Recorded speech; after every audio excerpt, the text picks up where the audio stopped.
Сейчас 2024 год, лето, июнь. И несмотря на сложную ситуацию, сложную обстановку в Одессе, несмотря на войну, у нас с вами есть возможность прогуляться по одной из самых красивых, самых исторических, самых известных улиц Одессы. Это улица Екатерининская. Нам часто пишут в комментариях, что Одесса старая, нищая и обшарпанная. Сегодня мы с вами посмотрим, так ли это на самом деле.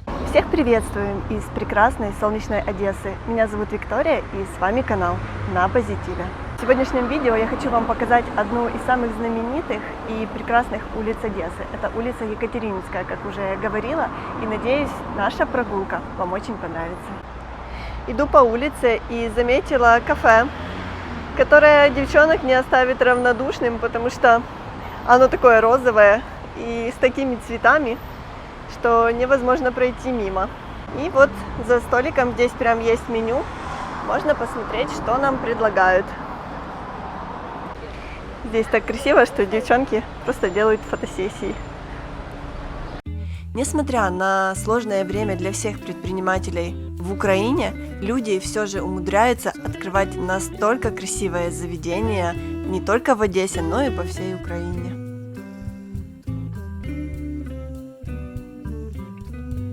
Я зашла в кафе и посмотрите, как здесь красиво.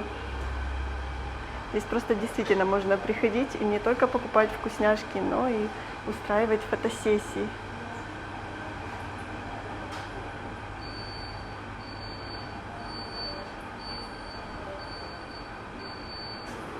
А вот ассортимент того, что здесь можно приобрести. Посмотрите, какая красота и вкуснота.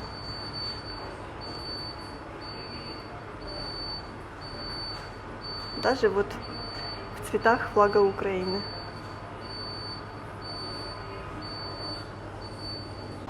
Видите, в городе даже проводят экскурсии. Город живет, и это не может не радовать. Они параллельно между собой.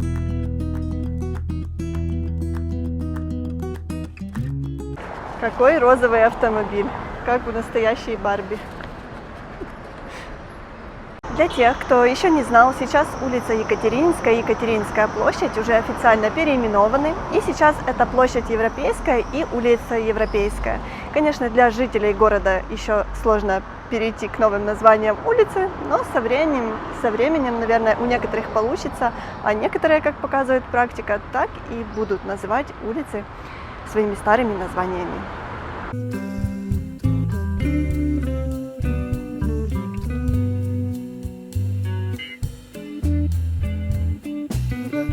Улица Екатерининская всегда была местом деятельности легендарных, шикарных одесских ресторанов, один из которых находится за моей спиной и функционирует еще до сих пор, еще с 1872 года. И сейчас вам я его покажу. Кафе Фанкони – одно из самых легендарных заведений Одессы. С 1872 года здесь была открыта кафе-кондитерская, и открыл ее 33-летний швейцарец Яков Фанкони. После того, как поработал 16 лет в одной из самых известных кондитерских Варшавы. Это место пользовалось популярностью среди известных одесситов и жителей города. Здесь встречалась местная интеллигенция, потому что это место было очень престижным. Ну, а сейчас это известный одесский ресторан. Много ресторанов и мест в Одессе имеют свою интересную историю. До 1917 года в Одессе все гостиницы на улице Екатерининской носили европейские названия. Именно отсюда пошло выражение, что если хочешь побывать везде, едь в Одессу. В Одессе были гостиницы под названием Венеция, Брюссель, Англия, Страсбург, Америка и другие. Сейчас уже отелей с европейскими названиями стало меньше, но тем не менее отель и ресторан «Амстердам» на этой улице функционирует сегодня в наши дни.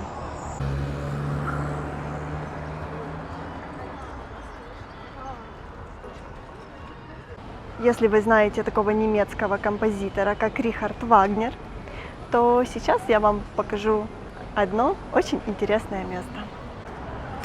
Вот здесь, на пересечении улиц Дерибасовской и Екатерининской, стоит здание, которое является домом Рихарда Вагнера. И когда-то здесь было одно из самых романтических и красивых мест в городе, потому что здесь был цветочный рынок. И в период весны и лета здесь продавали замечательные цветы. Но еще это необычное здание, потому что это первое в Одессе учебное заведение, высшее учебное заведение. Это Ришельевский лицей, в котором преподавал сам Дмитрий Менделеев. Это очень интересно, и это говорит о том, что Одесса непростой город. А еще я хочу показать, чем это здание интересно. Здесь жил известный польский поэт Адам Мickiewicz. Więc chcemy z panem Adamem przekazać pozdrowienia do naszych polskich widzów z samej Odessy, z centrum miasta, z ulicy Дерибасовской и Бузячки. Вот поэтому Одесса не только красивый город, а знаменитый город, город, в который всегда приезжали известные всему миру люди, делали этот город лучше, вкладывали свои силы, энергию для того, чтобы сейчас мы могли читать и слушать интересную историю и наслаждаться красотой архитектуры. Я иду в раздумьях, какую же сторону улицы выбрать, чтобы вам было интересно на нее смотреть, и какая сторона улицы будет красивее. Покажу вам вот так вот кусочек этой, но думаю, лучше перейти дорогу. А вот еще экскурсия, но здесь уже меньше людей, но тем не менее все равно экскурсии есть. На Екатерининской еще с начала ее основания всегда было большое количество магазинов, в которых можно было купить буквально все. С этого момента ничего не изменилось. Здесь есть брендовые бутики, есть обычные магазины, есть посуда, есть красивые рестораны, кафе. Все есть.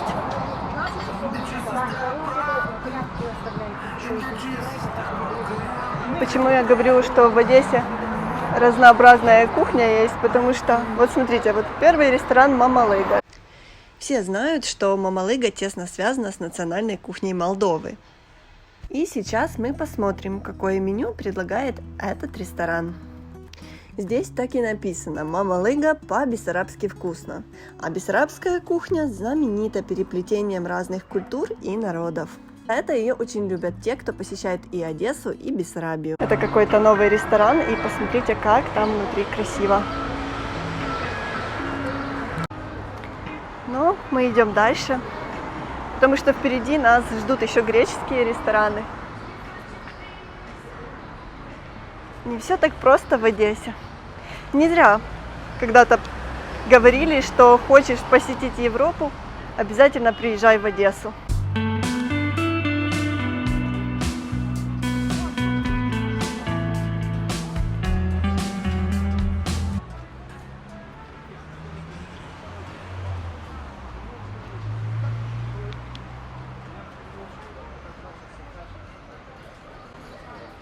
А вот ресторан греческой кухни мы прошли, который называется Никос. Поэтому, приехав на эту улицу, можно побывать и в Греции.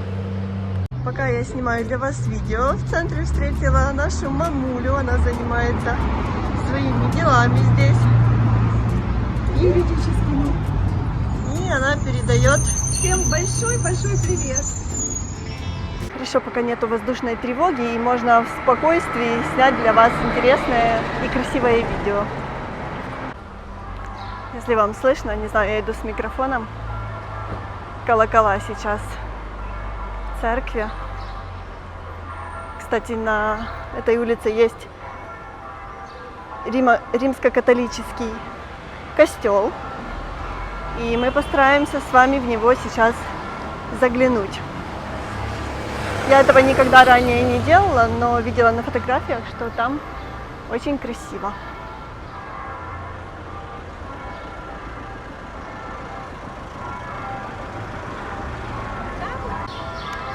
А вот еще один ресторан Хаджи Бей. Все знают, что такое Хаджи Бей, поэтому рассказывать не буду. Смотрите, в национальных костюмах встречают своих гостей.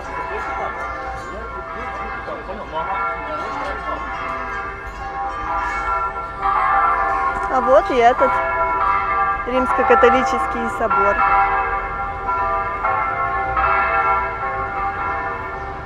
Я думаю, что мы не можем позволить себе пройти мимо и должны обязательно войти и посмотреть, насколько он красивый. Это собор Успения Пресвятой Девы Марии. В проекте создания храма участвовал и польский архитектор Феликс Гонсиаровский, тот самый, который участвовал в доработке проекта оперного театра. Ходим здесь, смотрите, на территории интересные деревья. Ну и здесь сразу видно, что собор именно католический. А мы пойдем внутрь.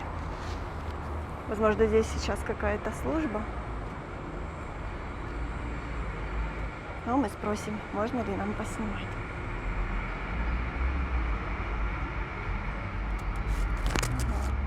Здесь никого нету. Мы зайдем, посмотрим.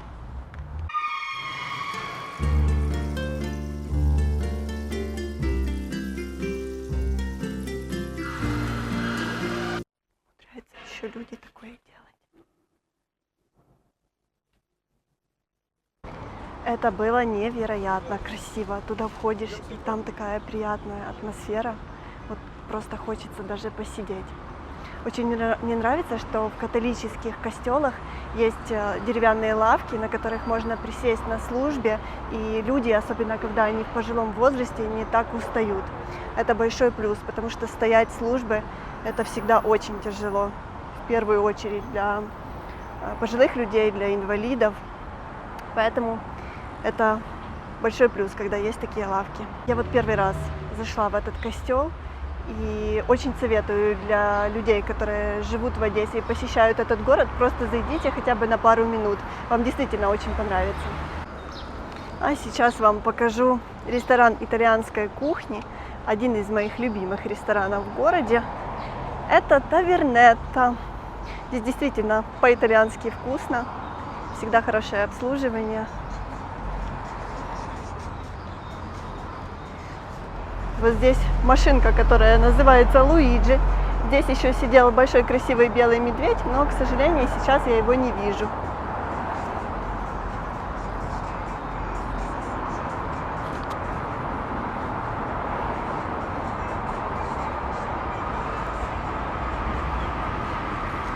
Вот так. Поэтому я всегда говорю, что в Одессе можно найти все. И если вы хотите вкусно покушать, то приезжайте в наш город. Смотрите, здесь для атмосферы повесили даже белье. Просто вот улица и белье посреди улицы. Ну, это чтобы больше было похоже на Италию. Улица Европейская, улица Екатерининская часто меняла свое название.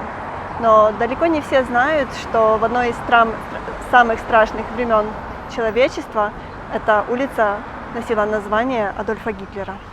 В период немецко-фашистской оккупации с 17 ноября 1941 года по 14 апреля 1944 года Екатерининская носила название улицы Адольфа Гитлера.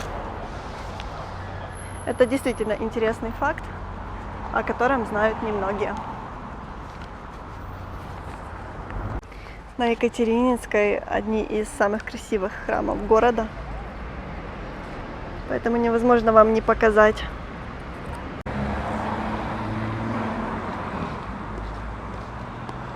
Очень веселенький автомобиль, такого я еще не видела. Здесь есть утки и подушка-ромашка, и руль розовый. Видно, что ездит девушка. Кого интересует, почем сейчас парковка в Одессе в центре города, то вот, пожалуйста, 20 гривен за час. Вот тут у нас отдыхает. Это одесские уличные собаки. Раньше их было много, но сейчас, извините, Но сейчас котов развелось больше, чем таких милых, красивых собак, да? У меня с собой ничего нету. Но они живут возле ресторана, поэтому я думаю, что они не голодные. Ну и очень дружелюбные, никого не обижают. Надеюсь, вам понравилась наша сегодняшняя прогулка. Поверьте, каждое наше видео мы делаем с большой любовью и вкладываем в наши видео частичку своей души. Спасибо, что вы остаетесь с нами. Желаем вам хорошего дня и до встречи в следующих фильмах.